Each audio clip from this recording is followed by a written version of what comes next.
2교시 시작하겠습니다. 개업공개사 등의 결격사유 요약제본 27페이지에 있고 우리 핵심 비교정리 프린트는 31번에 있습니다. 결격사유라는 것은 취직할 수 없는 사유, 개업할 수 없는 사유입니다. 그러나 결격사유에 해당되어도 프린트 31번에 보면 등록의 결격사유라고 되어 있는데 법조문에 등록의 결격사유라고 되어 있습니다. 근데 실제로는 개업공개사 등의 결격사유입니다. 등록도 안 되고 취직도 안 됩니다. 그러나 자격은 원칙적으로 취득할 수 있다. 프린트 31번 보겠습니다. 미성년자 결격사유입니다. 오직 나이를 먹는 길밖에 없습니다. 부모 동의받아도 안 되고 혼인해도 안 됩니다. 피성년 후견인, 피한정 후견인 프린트 31번 안 됩니다. 그런데 피특정 후견인 X 이 말은 결격사유? 아니다 이 말이죠. 개업하거나 취직할 수 있다는 이야기입니다. 파산 선고받은 자 금고 이상 형을 선고받고 집행 종료되거나 집행을 받지 아니하기로 3년 미경과자, 그 다음에 가석방 되면 남은 자녀 형기 즉 가석방 기간 더하기 3년 지나야 됩니다. 그 다음에 법률 변경 특별사면 형의 시효 완성 3년 지나야 됩니다. 일반 사면은 즉시 벗어납니다. 5번 그 다음에 금고 이상의 금고 징역 선고받고 집행유예 기간에 있는 자, 집행유예 기간에도 결격사유입니다. 근데 선고유예 가로 안에 X, 선고유예나 기소유예는 결격사유 아닙니다. 6번 자격 취소되고 3년 미경과자는 자격도 취득하지 못합니다. 7번 자격 정지기간 중에 있는 자, 8번 등록 취소되고 3년 미경과자, 다만 가로 안에 사망, 해산, 결격사유, 등록 기준 미달은 예외적으로 등록 취소되고 나서 3년 지나야 된다는 규정을 적용받지 않는다. 8번 업무정지기간 중에 있는 자, 9번 업무정지기간 중에 있는 자, 10번 업무정지 사유 발생 당시 법인의 임원 또는 사원이었던 자, 11번 공인중개사법 위반으로 300만 원 이상 벌금 선고받고 3년 미경과자, 12번 결격사유에 해당하는 임원 또는 사원이 있는 경우 단 2개월 이내 그 사유를 해소하면 등록 취소되지는 않습니다. 다만 이 결격사유에 해당되어도 시험은 볼 수 있다. 다만 자격 취소되고 3년 미경과자는 시험도 못 본다. 46페이지 27번입니다. 시험에 반드시 출제됩니다. 해마다 한 문제는 반드시 나옵니다. 틀린 것인데 1번 결격사유에 해당되면 개업할 수 없다. 취직도 할 수 없다. 2번 이미 개업을 한 사람은 등록을 취소해야 된다. 절대적 취소사유입니다. 3번 개업공개사 등이 될 수 없다. 개업도 안 되고 취직도 안 된다 했죠. 임원, 사원, 소속공개사, 보조원 다 안 됩니다. 아예 취직 안 되고 개업 안 된다. 그 다음에 4번 법인의 임원 중 한 명이 결격사유에 해당되면 그 한 명을 2개월 이내 그 사유를 해소 안 하면 등록을 취소한다. 조금 전에 31번 프린트 맨 마지막에 12번에 있었죠. 2개월 이내 해소해야 됩니다. 우리 프린트 38번에 또 나와 있죠. 여러 군데 나와 있어요. 프린트 38번에 2개월도 정리되어 있잖아요. 38번에 1번 임원이 결격사유 해소 X 안 하면 이 말이에요. 임원이 결격사유에 해당되면 2개월 이내 해소해야 되는데 해소 안 하면 절대적 등록 취소. 그래서 4번도 맞고요. 5번 개업공개사가 결격사유에 해당되면 그때로부터 등록의 효력이 소멸되면 3년 이하의 징역이나 3천만 원 이하의 벌금이다 했는데 결격사유에 해당됐다고 징역벌금 아니고요. 징역벌금도 X, 그리고 결격사유에 해당됐다고 반드시 바로 효력의 상실이 되는 게 아니라 등록을 취소해야 등록 효력 소멸됩니다. 등록 효력 소멸되는 거 좀 전 시간에 했잖아요. 사망, 해산, 그 다음에 결격사유. 결격사유에 해당되면 절대적 취소사유에 해당될 뿐 결격사유에 해당된다고 곧바로 등록 효력 소멸되는 거 아닙니다. 사망, 해산, 절대적 취소, 등록 취소, 폐업이 등록 효력 소멸입니다. 결격사유에 해당되면 등록을 취소해야 되고 취소 처분이 있기 전에 중개업을 해도 무등록 중개업자는 아니라는 이야기입니다. 두 군데가 5번 두 군데 틀렸습니다. 등록 효력 소멸되는 거 아니고 3년에 3천만 원도 아닙니다. 등록을 취소해야 됩니다. 27번에 5번이고요. 29번 기출문제입니다. 29번. 이런 29번과 같은 패턴, 이런 박스형 문제, 기억, 니은 이런 식으로 작년에 16문제 출제됐어요. 40문제 중에서 무려 16문제가 작년에 이렇게 박스형 문제로 나왔다고요. 29번과 같은 게 전형적인 기출문제 패턴입니다. 기출문제는 동그라미 기억이라고 안 나오고 지금 있는 것처럼 이렇게 기억, 니은 이런 식으로 나옵니다. 기출문제 그대로고요. 자, 등이 될 수 있는 자만으로 묶인 것은, 즉 결격사유에 해당하지 않는 것은 이 말이죠. 될 수 있는 자니까 결격사유에 해당하는 자 아니죠. 등이 될 수 있는 자. 그래서 결격사유에 해당하지 않는 자네 해당되지 않는 자. 자, 기억은 피성년 후견인, 피한정 후견인은 후견 종료 심판이 있어야 벗어납니다. 종료 심판. 정신과 의사로부터 정상인이라는 소견서 첨부해가지고 벗어나는 게 아닙니다. 가정법원의 후견 종료 심판이 있어야 됩니다. 그 다음에 니은, 후견인의 동의를 받은 피한정 후견인은 민법상 단독으로 유효한 법률 행위는 할 수 있지만 공인중개사법에서는 종료 심판이 있어야 된다고요. 미성년자는 나이를 먹어야 되고요. 그래서 여전히 기억, 니은은 결격사유입니다. 디귿, 법원으로부터 개인 회생 계획 인가를 받고 그 회생 절차 중에 있는 자는 결격사유 아닙니다. 즉 파산 선고 받았다는 말이 있어야 결격사유입니다. 아직 파산 선고 안 받았잖아요. 회생 인가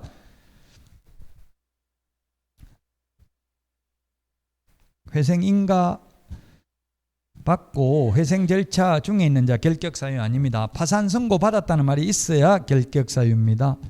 그래서 디귿은 결격사유 아니고요. 그 다음에 리얼은 복권 신청해가지고 되는 게 아니라 복권을 받아야 됩니다. 복권 결정이 있어야 결격사유에서 벗어납니다. 신청만 해가지고 벗어나는 게 아닙니다. 복권 결정이 있어야 된다. 미음, 미성년자는 혼인해도 안 되고 법정 대리인 동의받아도 안 되고 오로지 나이를 먹어야 된다. 민법에서는 혼인하면 성년으로 의제되지만 공인중개사법에서는 반드시 나이를 먹어야 된다. 답 1번입니다. 그래서 결격사유에 해당하지 않는 자는 이 말이네요. 개업공개사 등이 될 수 있는 자, 즉 취직하거나 개업할 수 있는 자, 디귿 하나입니다. 자, 그 다음에 32번 같은 게 기출문제 패턴 이런 식으로 나온다고요. 박스형 문제. 옳은 것 했는데 기억은 가석방 되면, 아까 가석방 된 날부터 3년이 아니라 남은 자녀 형기를 가석방 기간이라고 합니다. 남은 자녀 형기, 즉 가석방 기간 경과 후 3년 지나야 됩니다. 가석방 된 날로부터 3년 지나면 된다. X라고요. 그래서 기억은 X입니다. 가석방 된 날로부터 3년이 아니라 남은 자녀 형기, 즉 가석방 기간 경과 후, 예를 들면 징역 3년 선고받고 1년 만에 가석방 됐으면 남은 자녀 형기 몇 년 지나야 돼요? 2년 지나고 나서 또 3년 더 지나야 된다고요. 그래서 징역 3년 선고받았으면 3년 만기 석방된 자나 가석방된 자나 모두 결격사유에서 벗어나는 시기는 똑같습니다. 둘 다 6년 지나야 되죠. 선고받은 날로부터는. 그래서 기억 틀렸고요. 니은은 특별사면 3년 지나야 됩니다. 특별사면 법률 변경 형의 시효 완성은 3년 지나야 됩니다. 그런데 일반 사면은 즉시 벗어난다고 했죠. 일반 사면은 즉시 벗어납니다. 지금 윤석열 정부에서는 8.15 특사가 지금 준비되고 있습니다. 8월 달에 8.15 특사. 이명박 전 대통령이 8.15 특사로 나올 건지 이런 게 초미의 관심사죠. 특별사면 특사라고 하잖아요. 특별사면돼도 만약에 이명박 전 대통령이 특별사면돼서 나오더라도 3년 동안은 취직도 안 됩니다. 중개보조원 취직 못하고 개업공개사도 못합니다.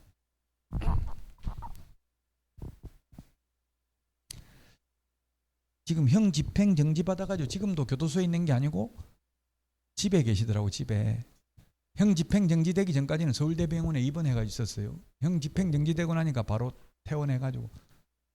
원래 아무나도 그래요. 교도소 가면 아파요. 그러다가 또 나오면 멀쩡해지고 그런 경우가 많아요. 왜냐면 교도소에 있으면 아무래도 정신적인 스트레스 받으니까 마음대로 못 움직이니까.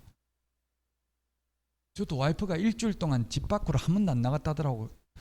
근데 만약 교도소에 있으면 한 번도 안 나가고 싶겠죠. 지 마음대로 나가도 되니까 안 나가고 일주일 동안 집에만 있었다더라고요.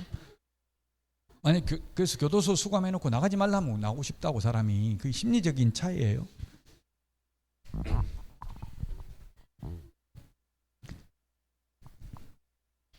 꼭 하지 말라는 건 더 하고 싶거든요. 하라고 하면 알아서 하라면 안 하는데. 특별사면 3년 지나야 됩니다. 법률 변경, 형의 시효 완성 모두 3년 지나야 된다. 니은은 맞는 말이고, 디귿은 미성년자는 몇 살입니까? 나이 19세죠. 19세. 19세니까 맞습니다. 디귿 19세인데 이게 뭐 시험에는 이렇게 나온 기출문제 지문이긴 합니다만은 그 초일 산입입니다. 미성년자 나이 계산할 때는 초일 산입, 태어난 날 계산. 태어난 시각은 오후 5시에 출생했던, 오전 5시에 출생했던 시각 중요하지 않고요. 초일 산입, 태어난 날 포함입니다. 그래서 만 19세 됐기 때문에 결격사유에서 벗어나는 건 맞습니다. 민법에서 만이라는 말은 없어요. 만 19세라는 말 없지만 우리나라 나이, 법정 나이는 만 나이죠. 세계적으로 유일하게 우리나라만 만 나이, 집에서 부르는 나이 달라요. 다른 나라는 다 만 나이에요. 아무 말 없어도 쓰는 것 자체가. 그럼 과학적으로 뭐가 맞아요? 만 나이하고 우리나라에서는 태어나면 바로 1살이잖아요. 우리나라 나이가 과학적이죠. 왜냐면 뱃속에 10달 있었던 것까지 포함한 거예요. 우리나라 나이는. 근데 외국에는 뱃속에 있었던 거는 계산 안 하고 그냥 태어난 날부터 계산하는 거예요.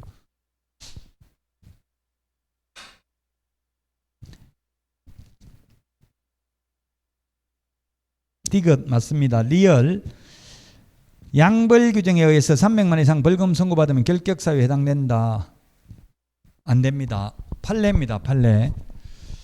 양벌 규정으로 그게 무슨 말이냐면 양쪽을 다 벌하는 게 양벌 규정이에요. 직원 잘못했는데 사장도 벌하는 게 양벌 규정이라고요. 사장이 잘못하면 사장만 벌받고 직원은 벌받지 않죠. 요약집 106페이지 한번 보세요. 106페이지.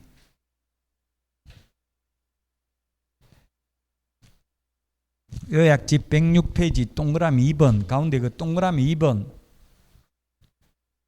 맨 마지막에 보면 양벌 규정으로 처벌받는 경우에는 포함되지 않는다고 해석해야 된다 이렇게 돼 있죠.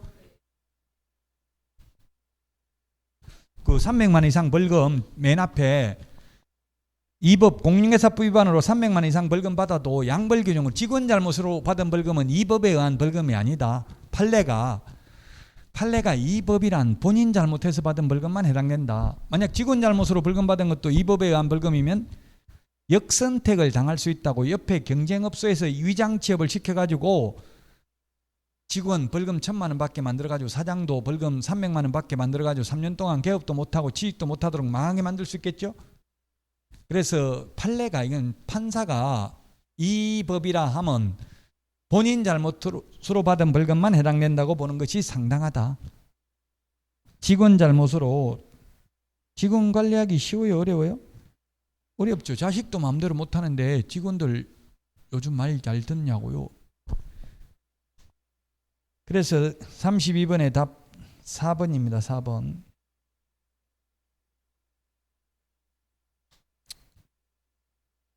자, 그 다음에 35번 보겠습니다. 35번. 요것도 기출문제인데 35번 26회 기출문제 일부 수정이라고 되어 있잖아요. 이게 프린터 31번에 동그라미 8번의 해석입니다. 31번에 동그라미 8번. 등록 취소되고 3년 지나야 결격사유에서 벗어납니다. 원칙. 근데 예외가 있잖아요. 예외가 뭐가 있었어요? 예외가 첫 번째 사망, 해산, 결격사유.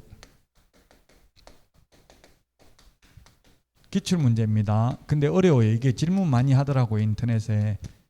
등록 기준 미달. 요 세 개는 등록 취소되고 나서 3년 지나야 된다는 규정을 적용 안 받습니다. 그러면 사망하면 몇 년 지나야 돼요? 사망하면 즉시 벗어난다. 영원히 못 벗어난다? 죽으면 끝이에요. 부활하지 않는 한 영원히 취직도 안 되고 개업도 안 돼요. 3년 지났다고 개업되는 게 아니라고. 죽으면 끝. 그 다음에 법인 해산. 법인이 없어졌으면 그 법인의 대표이사로 근무하던 사람은 회사 없어져도 바로 개인 이름으로 3년 안 지나도 등록할 수 있어요. 시험에 나왔어요. 법인이 해산됐다 하더라도 그 법인의 대표이사였던 자는 법인이 해산되면 등록 취소해야 돼요. 그 등록 취소돼도 3년 안 지나도 다시 개인 이름으로 등록할 수 있다. 그 다음에 결격 사유. 여기 지금 문제를 보고 하는 게 더 낫겠네요. 지금 38번도 같은 유형의 문제인데요.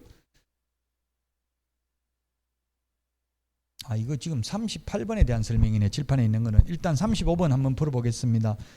결격 사유에 해당하는 자는 1번 일반 사면. 일반 사면 되면 즉시 벗어난다 했죠. 특별 사면은 3년 지나야 됩니다.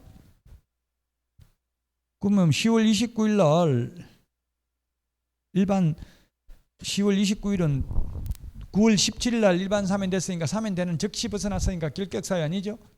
일반 사면은 즉시, 특별 사면은 3년 지나야 되고요. 그 다음에 2번 파산 선고 받았다가 복권되면 즉시 벗어납니다. 복권되는 즉시. 결격 사유 아니고요. 복권됐으니까.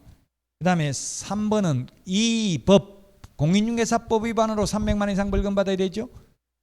도로교통법 위반으로 벌금 받아도 취직하거나 개업할 수 있다고요. 4번 거짓으로 중개사무소 개설 등록을 하여 등록 취소됐으면 몇 년 지나야 돼요? 3년. 19년이니까 20, 21, 22년 11월 15일 돼야 되죠. 10월 29일이니까 결격 사유죠. 기간 계산할 때 초일 산입 불산입 논점이 된 적 없어요. 이게 기출문제인데 이게 지금 초일이 산입되는지 안 되는지 몰라도 풀 수 있는 거잖아요. 3년만 계산할 줄 알면.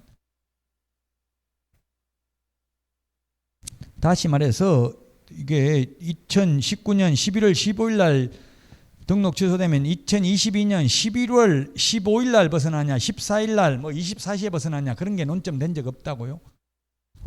원칙적으로는 초일 불산입입니다. 형기 연령 빼고는. 민법의 기간 계산의 법리를 그대로 적용한다고요. 공인중개사법에는 기간 계산 법리가 따로 없으니까. 어쨌든 4번은 지금 10월 29일은 아직 3년 안 지났잖아요. 등록 취소되고. 그래서 결격 사유다. 답 4번입니다. 결격 사유에 해당하는 자 4번이고요. 5번 기출문제인데 5번 자격정지 업무정지는 우리 프린터 42번에 1번 2번에 보면 42번에 1번 2번에 보면 자격정지 업무정지는 최대 6개월이죠. 1년 범위 내에서 자격정지 업무정지할 수 있다. X로 시험에 나왔어요. 무조건 최대 6개월이에요. 최대 6개월이니까 지금 자격정지라는 건 6개월 범위 내에서 4개월 받을 수도 있고 3개월 받을 수도 있고 2개월 받을 수도 있죠. 근데 몇 개월 받았다는 말은 없잖아요. 없어도 최대 얼마밖에 안 된다. 6개월. 아무리 길어도 4월 15일에서 6개월 더하면 10월 15일이잖아요. 10월 15일. 아직 결격 사유죠. 초일 산입 불산입 몰라도 된다고요. 이 원칙은 자격정지 이런 것도 불산입이에요. 초일 불산입. 어쨌든 아직 10월 15일인데 29일이니까 아직까지는 결격 사유에 해당된다. 6개월 안 지났으니까 이런 취지라고요. 문제가.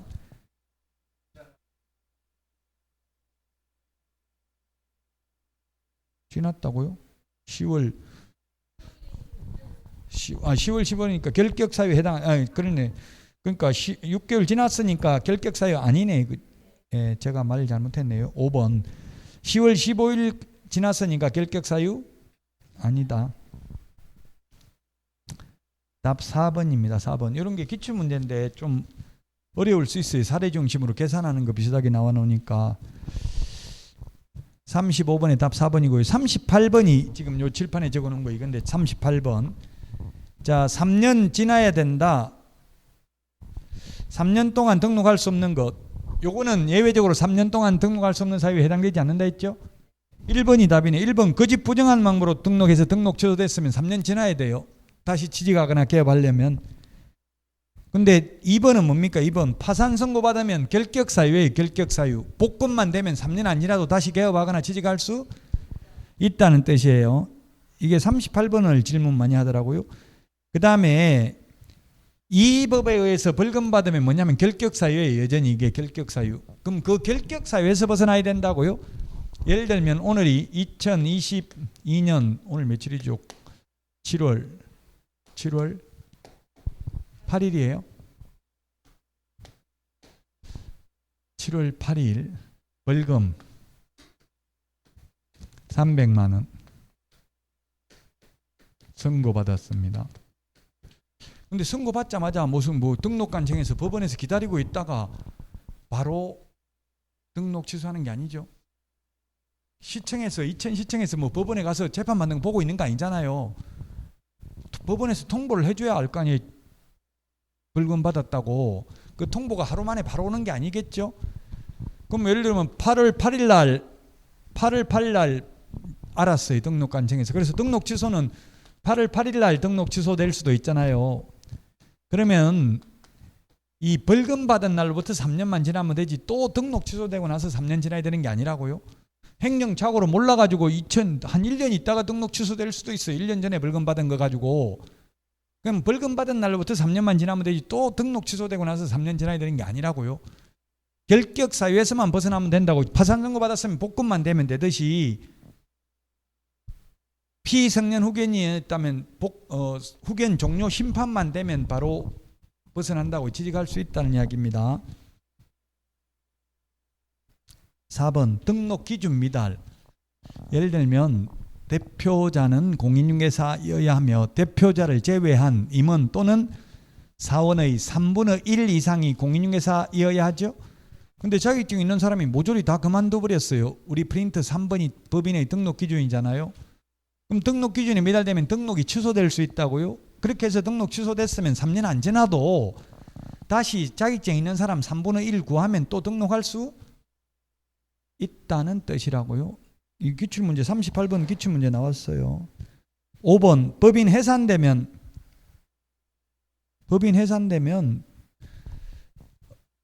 그 법인은 없어진 거고요. 그 법인의 대표이사 사장이었던 사람은 개인 이름으로는 등록 취소되고 3년 안 지나도 다시 등록할 수 있다.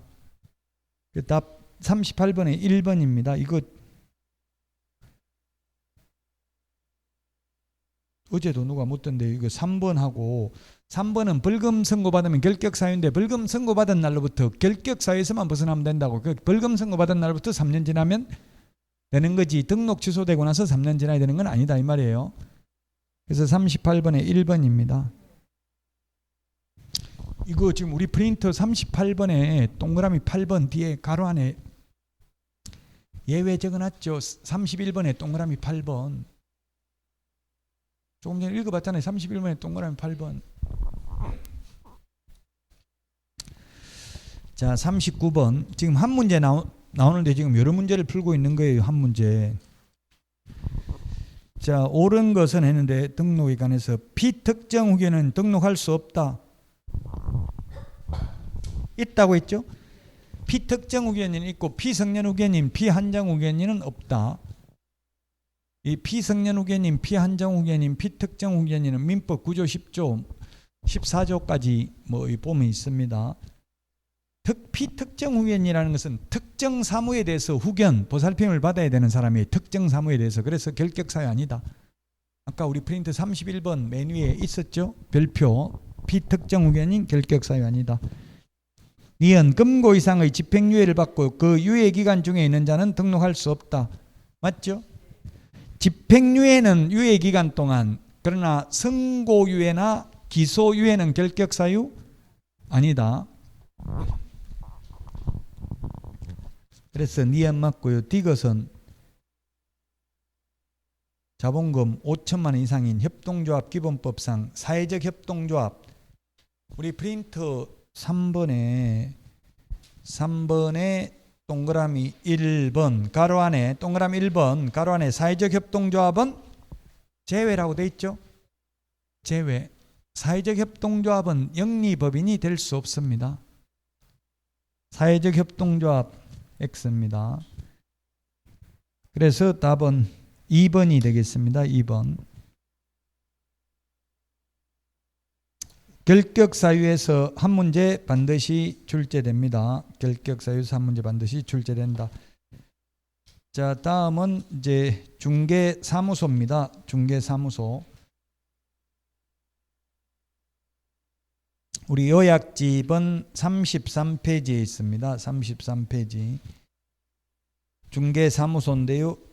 그 33페이지 3번 중간에 양가로 1번 중개사무소 원칙 동그라미 1번 1등록 1사무소 하나밖에 안 된다. 그게 지금 53페이지 문제 나와 있네요. 1번 개업공개사는 그 등록관청 관할구역 안에 한 개의 사무소만을 둘 수 있다. 만자 들어가도 맞죠?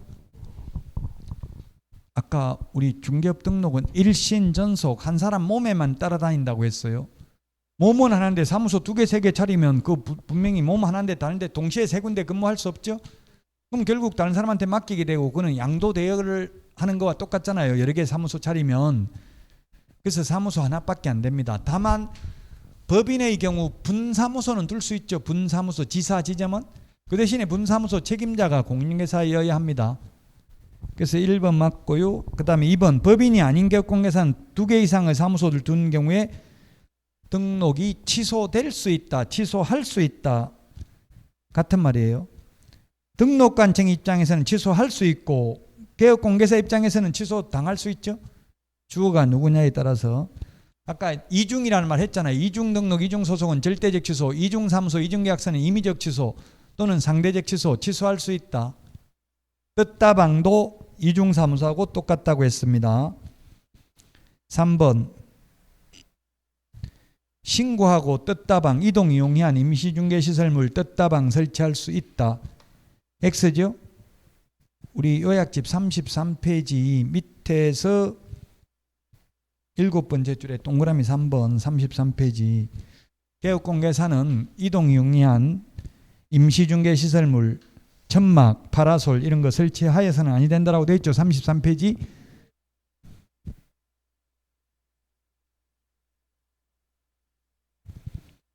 그 요약집에 없거나 우리 핵심 비교정리 프린트에도 없는 문제가 있다면 그거는 문제가 안 좋은 거예요.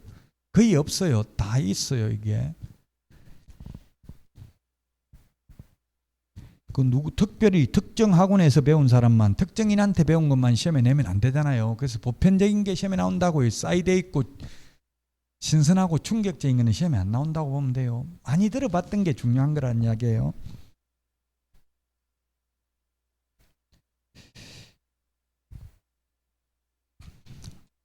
자, 3번이 틀렸습니다. 4번은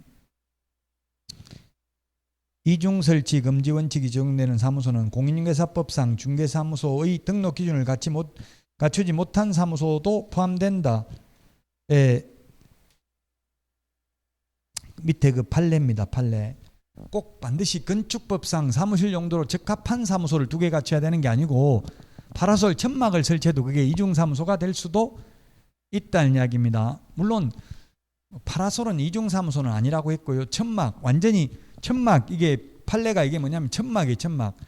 도움 형식으로 파라솔은 이중사무소는 아니다. 왜? 파라솔은 사회통념상 이거 길 가는 사람, 이게 그림을 제가 잘 못 그리는데 어쨌든 의자 있고 여기 파라솔 이거는 사람들 그 안에 있는 거 다 보이는데 이걸 사회통념상 사무소로 볼 수는 없다. 그러나 도움형 천막 이거는 이중사무소다. 이 파라솔은 이중사무소는 아니다. 판례가. 그래서 이 파라솔을 설치하는 걸 처벌할 규정이 없기 때문에 지금 파라솔 천막 등 이동 용이한 임시중개시설을 설치하여서는 아니 된다. 이게 이 판례 나오고 나서 생긴 거예요. 도움형 천막은 이중사무소로 처벌하면 되는데 파라솔 이거는 처벌할 규정이 없다고요. 모델하우스 앞에 파라솔 많이 설치했었잖아요. 옛날에. 그래서 이거 지금은 구분의 실익이 없어요. 지금은 이거 둘 다 똑같이 파라솔이나 이동 용이한 임시중개시설물이나 이중사무소나 처벌 규정이 똑같아요. 1년 이하 입전역이나 1,000만 원 이하의 벌금. 외부로부터 완전히 차단되어 있으면 이거는 건축법상 사무실은 아니라 하더라도 이중사무소에 해당된다. 판례가.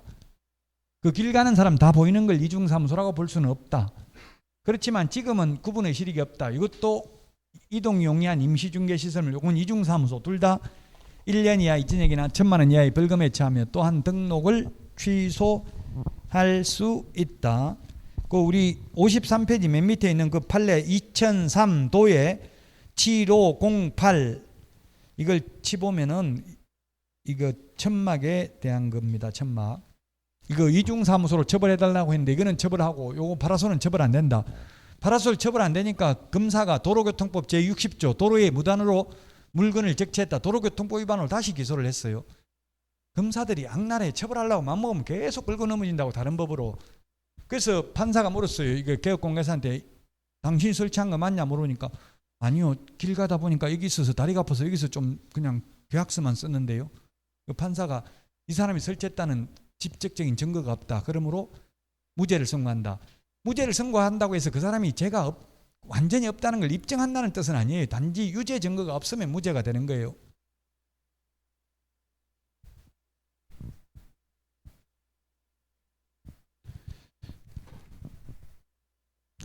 옛날에 모 연예인 그런 거 하더라고요. 성폭행 무죄를 선고하면서 피해자가 대법원에 진술하러 나오지 않고 이렇게 했기 때문에 확실하게 성폭행을 했다는 것을 단정할 수는 없다. 그러므로 무죄를 선고한다. 그렇다고 해서 이것이 확실하게 안 했다는 걸 입증하는 뜻은 아니다. 그렇게까지 설명했어요.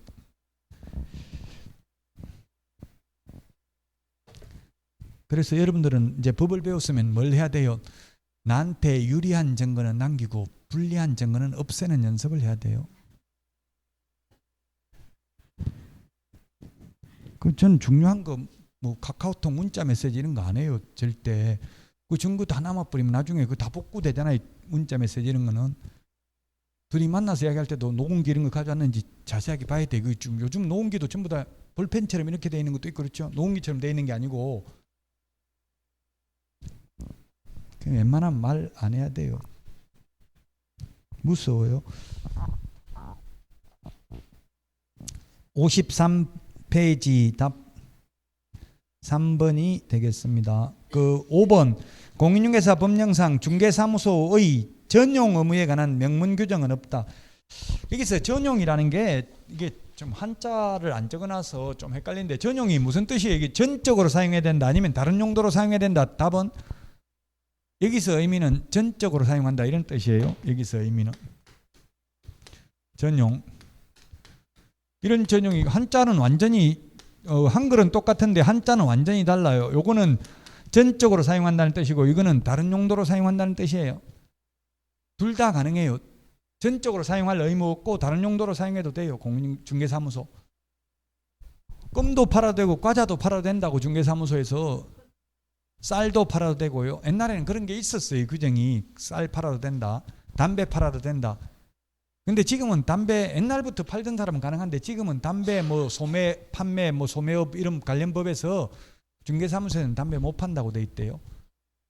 우리 공인중개사법에 안 되는 게 아니고 그 담배 판매법에서 옛날에 팔던 사람은 아마 팔 거예요. 옛날 담배 파는 거 봤거든요. 중개사무소에서.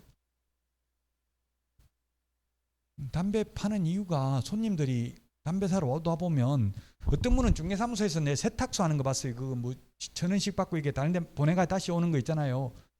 세탁소 하더라고. 왜? 손님들이 자꾸 그 세탁물 맡기러 오다 보면 그 중개사무소 있다는 걸 알게 되잖아요. 인식을 하게 되잖아요. 간판을 달아놨기 때문에. 그러면 나중에 집 팔 때는 또 거기 와서 매물 내놓는다는 이야기예요. 그래서 일부러 그래서 껌도 팔고 껌 사러 오다 보면은 중개사무소라는 걸 아니까 그렇게 하는 경우도 있더라고요. 저도 담배 한번 팔아봤어요. 그러니까 지금 계약서 쓰려고 지금 5억짜리 계약서 쓰려고 했는데 아저씨 빨리 담배 안 주고 뭐 하는데 하면서 반말로 열받아가지고 담배하고 싸우다가 그냥 계약 깨졌어요. 그거 싸우고 막 흥분하고 그러니까 안 한다고 가버리더라고. 나중에 다음에 올게 하고 가가지고 안 오더라고요. 웬만하면 담배 안 파는 게 더 나을 수도 있어요. 담배 한 바가 팔면은 뭐 옛날에 그때는 200원 남았어요. 지금은 좀 한 10% 남나 보더라고요. 지금은 담배 좀 비싸죠.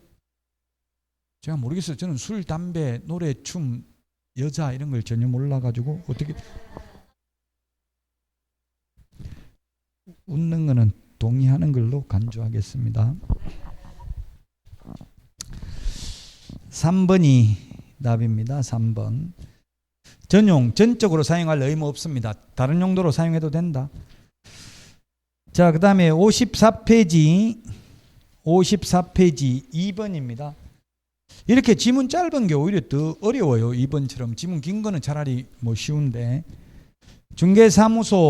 분사무소 설치 요건으로 틀린 것은, 분사무소는 어디냐면 요약집 34페이지 맨 위에 분사무소가 있잖아요. 분사무소라는 거는 지사, 지점을 우리 공인중개사법에서는 이걸 분사무소라는 표현을 써요.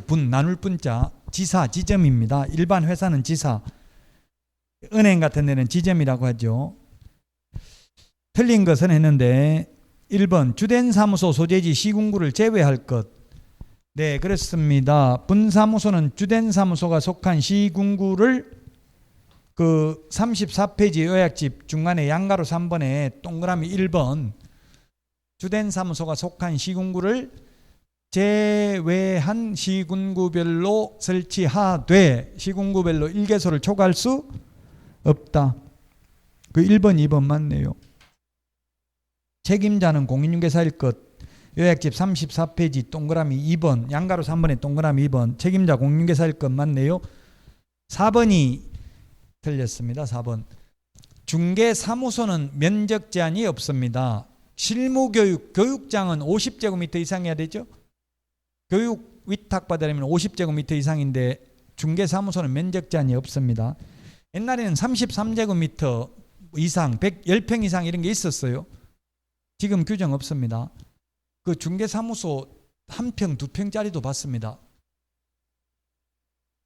3본, 제가 사는 동네 그 3본 중심상가에 보면 거의 1평, 2평도 안 돼요. 그러니까 의자 한 사람 앉아있기도 힘들어요. 그 상가 위주로 하는데 중심상가 비싸니까 그냥 1평짜리도 있더라고. 가능해요. 면적 1평이든 2평이든 상관없다고요.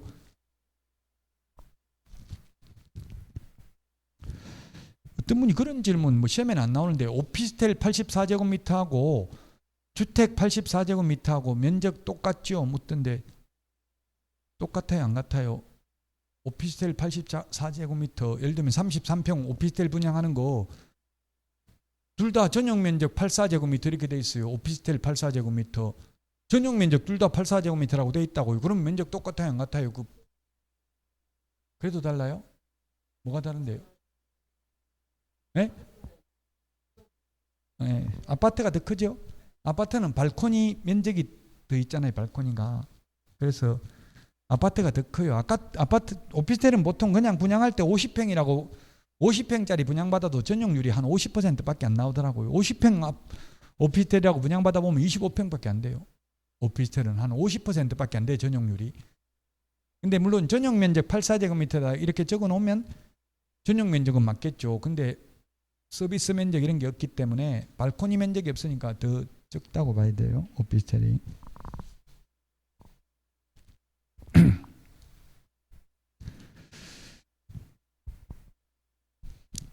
텔레비전에 생활형 숙박시설 계속 나오더라고요. 여기 뒤에 생활형 숙박시설. 그 지금 정부에서는 생활형 숙박시설을 일시적으로 한시적으로 오피스텔로 용도 전환을 허용합니다.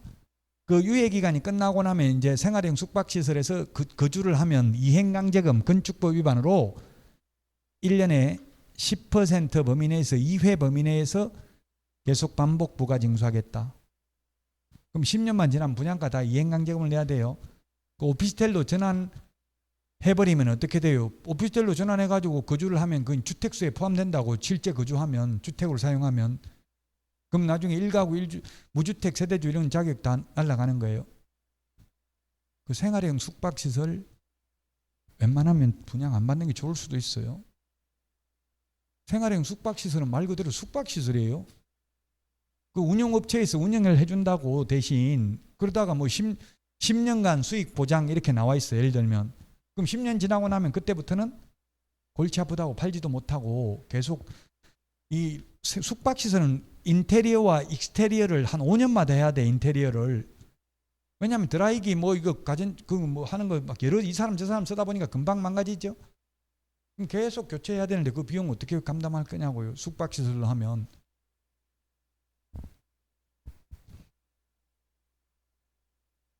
4번이 답입니다. 중개사무소는 면적 제한 없습니다.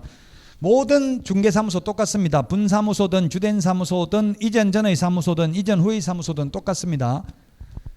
건축물 대장에 기재되어야 되고 가설건축물 무허가 건축물 안 되고요. 그러나 건축물 대장에 기재되기 전이라도 사용승인, 사용검사, 중공검사, 중공인가 받은 건축물은 가능하다. 미등기 건물도 건축물 대장이 있다면 가능할 수 있다. 면적 제한은 없다. 소유권을 반드시 확보해야 되는 건 아니고 사용권만 확보하면 된다. 우리 법에는 없는데 건축법까지 따지려면은 이게 바닥 면적 합계가 30제곱미터 미만이면 1종 건생, 500제곱미터 미만이면 2종 건생, 500제곱미터 이상은 업무시설, 1000제곱미터 이상은 판매시설에서만 중개사무소가 가능해요. 건축법을 지키려면. 그래서 우리 공인중개사법에 아파트에서 중개사무소 하면 안 된다는 규정은 공인중개사법에는 없지만 건축법에 위반된다고요. 건축물의 용도 분류에 의해서. 그래서 아파트에서는 중개사무소 안 됩니다. 별도로 사무소 차려야 됩니다. 여러분들 조심해야 될 거는 이미 다른 사람이 하고 있는 장소에도 등록이 안 될 수도 있어요. 위반 건축물에서는 인허가를 받을 수 없어요. 만약에 내가 옛날에 하던 사람이 들어갈 때는 정상적이었는데 거기다가 불법으로 상가주택에다가 옥탑방을 증축하면 그 위법 건축물 대장이 지키면 그때부터 인허가를 못 받아요. 그럼 신규 등록은 안 된다고요. 조심하시라고. 그래서 사무소 권리금 주고 먼저 계약서부터 작성하지 말고 그 집원 등록관청에 인천시청에 가서 요 집원에 등록됩니까 물어보면 알려줘요. 전화로 해도 알려주더라고요. 사무소 개업하려고 하는데 이게 지금 등록되는지 좀 미리 알아보려고 전화했습니다 하면 알려줘요.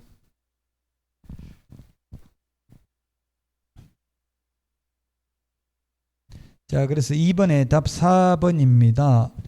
자, 그 다음에 5번 문제입니다. 5번. 이런 기억리언이 기출문제, 전형적인 기출문제 출제라고 패턴이라고 했죠. 분사무소 설치 신고할 때 제출해야 되는 서류, 우리 요약집 34페이지 박스 핵심 비교 정리 프린트는 4번에 있습니다. 4번. 요약집은 34페이지 박스, 우리 프린트는 4번에 1, 2, 3번에 있습니다. 분사무소 설치 신고 서류 아닌 것, 분사무소 확보 증명 서류 있어야 되고요. 그 다음에 법인 등기사항 증명서 필요 없고요. 보정 설정 증명 서류 있어야 되고요. 자격증 4본 필요 없고요. 실무교육 수료증 4본 있어야 됩니다. 프린터 4번 메뉴에 1, 2, 3번. 요약집 34페이지 메뉴에 박스 기억리언 디귿 있죠? 법인 등기사항 증명서 제출하는 경우는 없어요. 왜? 인터넷으로 전자정보법에 의해서 인터넷으로 등기부는 다 일랑 가능해요. 그래서 제출 안 합니다. 모두 분사무소든 주된 사무소든 법인 등기사항 증명서 제출하는 경우 없습니다. 그 다음에 리얼의 책임자 자격증 4번, 우리 프린터 51번에 1번, 2번, 3번 자격증 4번 제출 안 한다고 했죠? 51번에 1번 등록 신청, 2번 분사무소 설치 신고, 3번 소속 공인중개사 고용 신고 모두 자격증 4번 제출하지 않는다. 직접 시도지사에게 자격증 진위 여부를 확인한다고요? 자격 확인을 요청해야 됩니다. 그래서 제출을 안 합니다. 따라서 제출해야 되는 서류가 아닌 것 답 2번이 되겠습니다. 자, 그 다음에 56페이지 7번입니다. 7번. 56페이지 7번. 분사무소에 대해서 틀린 것입니다. 1번 법인이 아닌 개업공개사는 분사무소 둘 수 없다. 맞습니다. 분사무소는 지사, 지점인데 법인은 회사죠. 회사만 분사무소 둘 수 있습니다. 개인은 둘 수 없습니다. 그 다음에 분사무소 설치는 업무정지 기간 중에 있는 다른 개업공개사의 중개사무소를 공동으로 사용하는 방법으로는 할 수 없다. 네, 요약집 35페이지. 요약집 35페이지 양가로 4번에 공동사용 불가, 업무정지기간 중에 있는 개업공개사는 다음 어느 하나에 해당하는 방법으로 다른 개업공개사와 중개사무소를 공동으로 사용할 수 없다고 되어 있죠. 업무정지기간 중에는 안 됩니다. 업무정지기간 중에는. 업무 못하도록 했는데 또 공동을 해버리면 결국 업무를 하게 되니까 업무 정지 기간 중에는 안 된다고요. 자, 그 다음에 3번 분사무소 설치 시 분사무소로 사용할 건물의 소유권을 반드시 확보해야 되는 건 아니다. 나무 건물이라도 된다. 사용권만 확보하면 되죠. 맞습니다. 4번 분사무소 설치 신고 시에는 국토부령이 정하는 바에 따라 수수료 납부해야 된다. 당의 지자체 조례가 정하는 수수료 납부하면 됩니다. 프린트 52번 프린트 52번에 보면 1번 응시 수수료, 2번 자격증 재교부 수수료는 시도 조례, 3번 등록 신청, 4번 등록증 재교부 신청, 5번 분사무소 설치 신고, 6번 분사무소 설치 신고 확인서 재교부 신청의 경우는 그 3번 뒤에 적어놨잖아요. 3번부터 6번까지는 시군구 조례라고 되어 있잖아요. 찾았습니까? 52번 동그라미 3번 뒤에 3번부터 6번까지는 시군구 조례, 국토부령으로 정하는 수수료 X. 답 4번입니다. 5번 분사무소 설치 신고서에는 주된 사무소의 명칭, 소재지, 등록번호 등은 기재하나 설치 사유, 설치 기간은 기재사항이 아니다. 예.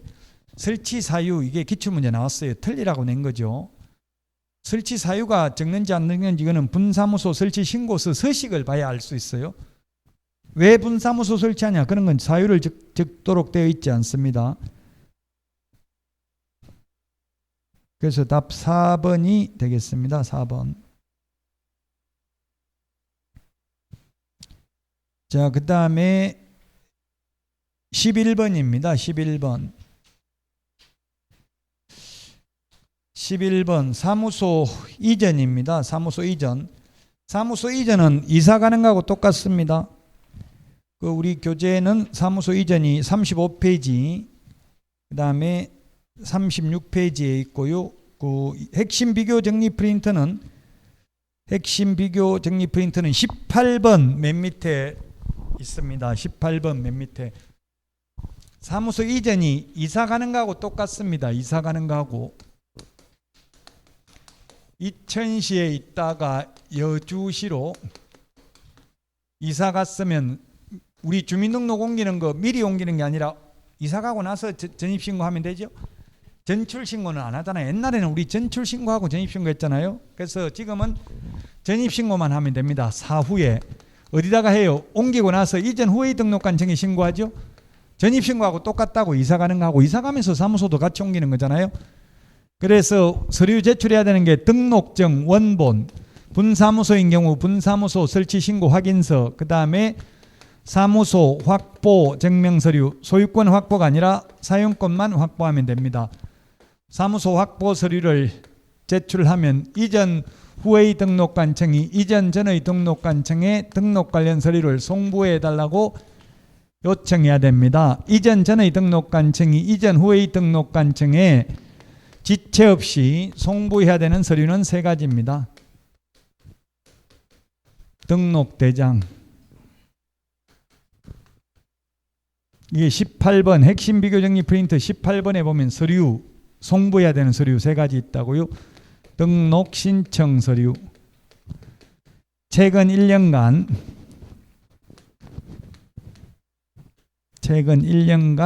행정처분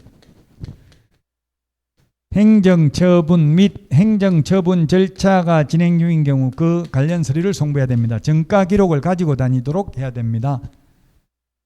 만약에 분사무소를 이전하는 경우 이천시에 주된 사무소가 있고요. 여주시에 분사무소가 있는데 이 여주시에 있는 분사무소를 광주시로 이전을 하는 경우에는 이전 후 분사무소 관할 시장군수구청장이 신고하는 게 아니라 주된 사무소 등록관청에 신고를 하면 주된 사무소 등록관청이 지체 없이 이전 전 및 이전 후 시장군수구청장에게 분사무소 이전 사실을 통보해야 됩니다. 이전 후 등록관청이 처리해야 되는 기간은 7일 이내입니다. 7일 이내. 7일 이내고요. 관할구역 밖으로 옮겼을 때에는 관할구역 밖으로 옮기면 등록증 재교부입니다. 등록증 재교부, 즉 이천에서 여주로 옮겼으면 이천시장이 준 등록증 반납하고 여주시장한테 다시 받아야 됩니다. 관할구역 안에서 옮겼을 때에는 원칙 재교부, 예외 등록증의 기재사항을 변경하여 교부할 수 있다. 이 사무소 이전 신고 의무를 위반하면 100만 원 이하의 과태료. 이 사무소 이전 절차는 대통령령이 아니고 국토교통부령으로 정하고 있다. 이것도 시험에 출제됐습니다.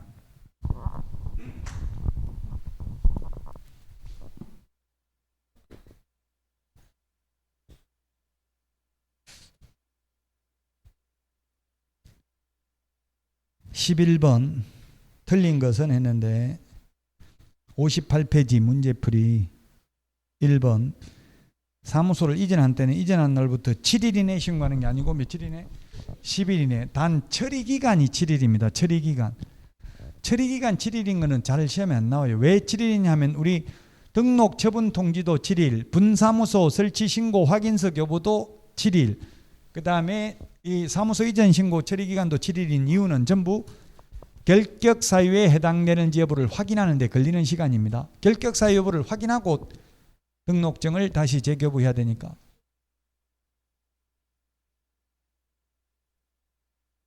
관할구역 밖에 밖으로 가면 이천에 있다 여주로 가면 이천 거 반납하고 여주시장이 재교부해야 된다고요? 근데 만약에 이천 안에서 동만 바뀌면 원칙 재교부입니다. 왜 예외적으로 동 주소만 바꿔가지고 교부할 수도 있다고요? 근데 예? 그래서 제가 한번 관할구역 안에서 일부러 옮겨봤어요. 이거 확인해 보려고 옮겨가지고 관할구역 안으로 옮겼는데 벌써 재교부가 출력해버렸더라고요. 그래서 나 재교부 안 받고 그냥 규제사항 변경해가지고 교부 받을 건데 하니까 우리는 그렇게 안 됩니다 하고 그냥 뭐 재교부 벌써 다 출력해버렸더라고요. 손으로 적어서 고쳐야 되는데 동을 그 현실적으로는 다 재교부를 해줘요. 새로 교부해 준다고 옛날 거 주면 옛날 거 반납해야 되잖아요. 첨부해가지고 이게 이천시장한테 받았으면 이천시장한테 받은 거 반납하고 어디 가서 반납해요? 여주시장한테 반납한다고 이거. 그럼 여주시장이 다시 여주시장 명의로 새로 발급해 준다고. 관할구역 밖에는 안에도 옛날 거 받고 다시 재교부한다고 새로 출력을 한다고요. 그러나 원칙은 그런데 예외적으로 등록증의 기재사항만 변경한다고 주소만 몇 번지로 바뀌었다고 그렇게 해가지고 주소 밑줄 치고 바꿔가지고 다시 교부할 수도 있는데 현실적으로는 전부 재교부를 하더라는 이야기입니다. 제가 해보니까. 근데 우리는 이론 공부니까 시험 공부니까 관할구역 안에서는 예외적으로 등록증의 기재사항을 변경하여 교부할 수 있다. 36페이지 의약집 36페이지 양가로 4번 36페이지 양가로 4번 지금 그 동그라미 1번에 있네요. 사무소 이전 신고를 받은 등록관청은 그 내용이 적합한 경우에는 등록증 또는 분사무소 설치 신고 확인서를 재교부해야 된다. 이게 원칙이라고요. 다만 예외입니다. 다만이 예외죠. 다만 관할구역 내로 이전한 경우 변경사항을 기재하여 교부할 수 있다. 이렇게 돼 있어요. 표현이. 됐어요. 이거 되셨어요?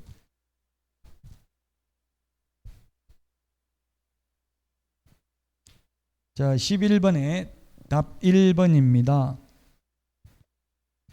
2번 중개사무소를 등록관청 관할구역 외의 지역으로 이전한 경우에는 이전 후 등록관청이 관청에 신고해야 한다. 주민등록도 이사가고 나서 이사간 동주민센터에 신고하는 거하고 똑같습니다. 분사무소를 이전한 때는 주된 사무소 등록관청해야 된다. 이게 분사무소 이전하는 경우는 이전 후 분사무소 관할 이게 분사무소입니다. 주된 사무소 등록관청에 해야 됩니다. 우리 프린터 4번 맨 밑에 그 별표에 있는데 분사무소 설치 신고, 이전 신고, 분사무소에서 사용할 인장 등록, 분사무소 휴업 신고, 폐업 신고 전부 다 그 세 번째 까만 별표 4번 프린터 4번 그 두 번째 이전 신고 주된 사무소 등록관청에 하라고 돼 있죠.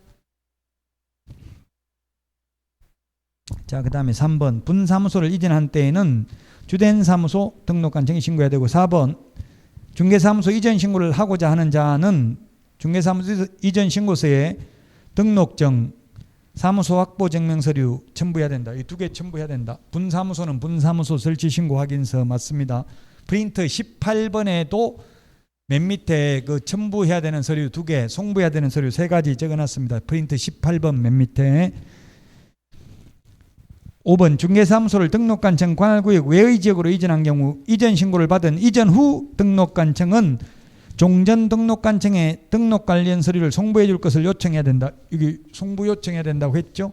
그럼 송부 요청 받은 이전 전의 등록관청이 지체 없이 세 가지 서류를 송부해 줘야 된다.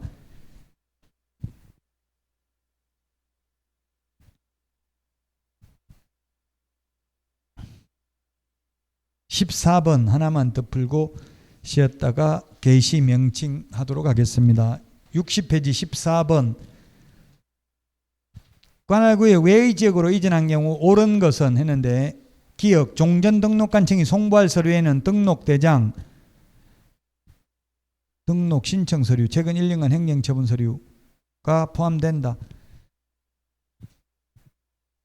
맞습니다. 세 가지인데요.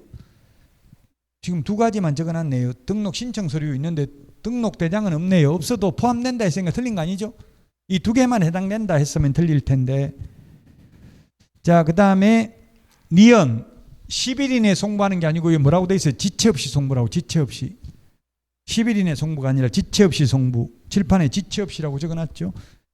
디귿 이전 전에 발생한 사유로 인한 개업공개사에 대한 행정처분은 이전 후, 이전 전이 아니라 이전 후 등록관청이 할 수 있도록 이 세 가지 서류를 송부해 주는 거예요.